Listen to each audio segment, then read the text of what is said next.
A reunião com representantes da imprensa local, rádio e TV e das coligações Gestão Participativa com a Força do Povo, do candidato Inspetor Antônio, e a coligação Em Tempo de Avanço, do candidato Alcino Barcelos, aconteceu na tarde de ontem no cartório eleitoral. O juiz eleitoral pediu a compreensão de todos, disse que nesse momento da democracia, a Justiça Eleitoral, mais uma vez, vai contar com o trabalho por parte da imprensa. Foram realizados 2 sorteios. Um deles, quais as emissoras serão as responsáveis pela transmissão do sinal, sendo que no rádio ficou a Conte FM e no sinal de TV, a TV Guaporé, com a responsabilidade de transmitir os programas que serão retransmitidos pelas demais emissoras. E de acordo com as coligações, o tempo de rádio e TV ficou assim: Gestão Participativa com a Força do Povo, com 5 minutos e 11 segundos, e a coligação Em Tempo de Avanço,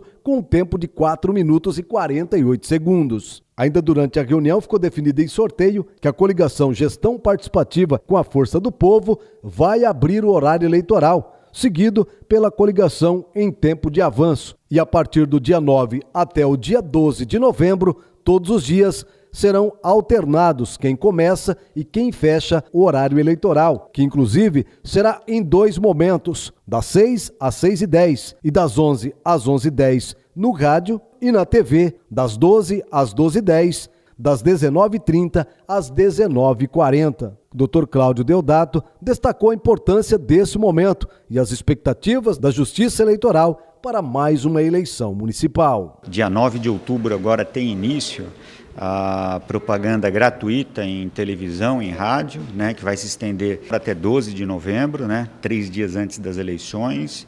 Hoje estamos realizando aqui o sorteio para verificar aqui a ordem de prioridade na transmissão das propagandas entre partidos e coligações.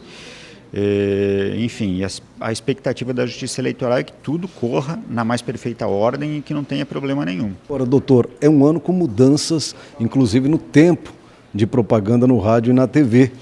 E nesse período de pandemia, acaba sendo a ferramenta que o candidato terá para essa conversa direta com o eleitor. Sim, sem sombra de dúvidas, né? Acredito que o marco inicial tenha sido aí as eleições nos Estados Unidos, que acabaram por eleger aí o presidente Trump, salvo engano, ocorridas aí em 2016, e também que se repetiram aqui no Brasil nas eleições presidenciais, em que a propaganda eletrônica por meio de redes sociais, ela foi a maneira prevalente aí de se divulgar as ideias e, enfim, a plataforma de governo dos candidatos, né? Mas a campanha exercida aí de forma gratuita nas redes de TV e emissoras de rádio continua, né? Ela terá um período somente aí de 10 minutos. Além do Pardal, o eleitor ele vai poder fazer denúncias em quais outros canais? Olha, ele pode comparecer aqui ao cartório eleitoral, ao Ministério Público, e está fazendo a denúncia dele. Tá? Além do Pardal, como eu já mencionei, que é o meio que a gente, inclusive, orienta ao eleitor para que faça a denúncia dele pelo meio do Pardal, que é algo muito mais prático, criado pela Justiça Eleitoral tão somente para essa finalidade, né? Então, seria bem interessante que fosse direcionado aí dessa maneira eletrônica, principalmente nesse período que a gente está vivenciando aí de pandemia, tentando ao máximo evitar aglomeração de pessoas, né? A preocupação da Justiça com as chamadas fake news. Olha, fake news é algo novo, né? É algo que a Justiça Eleitoral ainda não definiu exatamente aí o que seria, o que não seria permitido. Logicamente, há previsão legal já que foi inserida no Código Eleitoral de condutas que tipificam crimes eleitorais, né? Que seria de difamar um candidato, dar causa à inauguração de um procedimento administrativo ou policial tendente a averiguar alguma irregularidade cometida pelo candidato durante a propaganda eleitoral.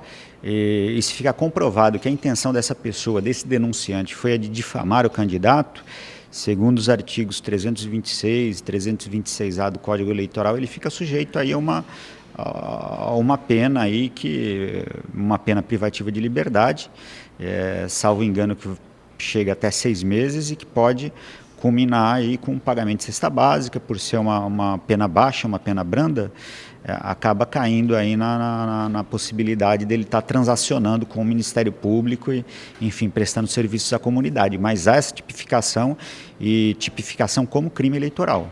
Além de todos esses direitos e deveres, qual a mensagem da Justiça Eleitoral aos partidos, aos candidatos e ao eleitor nesse momento? Bom, primeiro aos partidos, né, eu gostaria de ressaltar aqui que há regras a serem observadas, né? A Justiça Eleitoral está trabalhando todos os dias, agora literalmente todos os dias, de domingo a domingo, está visando coibir qualquer prática, e essas práticas chegarão com certeza ao conhecimento da Justiça Eleitoral, seja por meio do eleitor, seja por meio de representação do Ministério Público.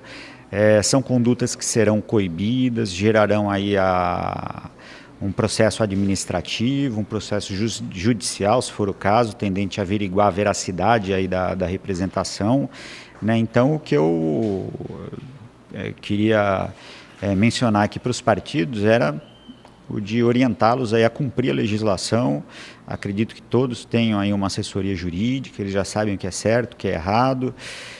Enfim, em relação aos eleitores, seria o de exercer a cidadania por meio do voto, né? A gente está em uma situação atípica, estamos vivenciando aí essa pandemia aí da Covid, mas que assim mesmo eles não ficassem em casa, fossem até a zona de votação em que eles exercem aí o direito ao voto, depositassem seu voto nos candidatos de confiança, que estudassem antes aí a vida pregressa do candidato, se é uma pessoa, enfim, uma pessoa qualificada para exercer esse cargo, que é um cargo de muita responsabilidade, que será por ele exercida aí, no mínimo aí nos próximos 4 anos, né? Então essa que fica a dica aí da Justiça Eleitoral.